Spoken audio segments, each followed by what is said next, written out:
যখন বাড়িতে রুটি বেঁচে যায় তখন তোমরা কে কী করো জানি না, আমরা কিন্তু সেই রুটিটা ফেলে দিই না।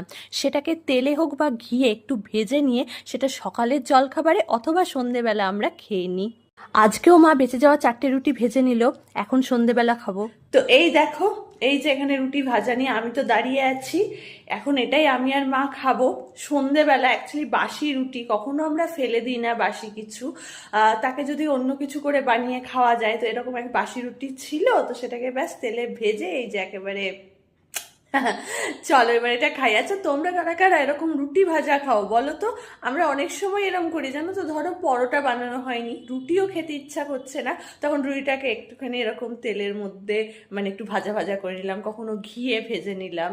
তো এরকম রুটি ভাজা খেতে তো আমাদের খুবই ভালো লাগে। তো চলো এখন এটা সন্ধেবেলা খেয়ে নিই।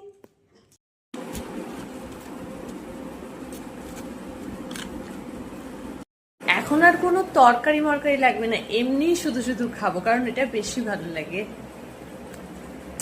কখনো সসে দিয়েও খাই, দেখি সস নিয়ে আসি।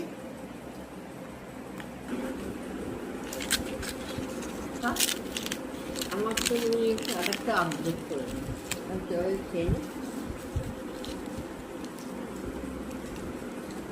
এখন একটুখানি সস লাগিয়েও খাচ্ছি, দারুণ লাগে।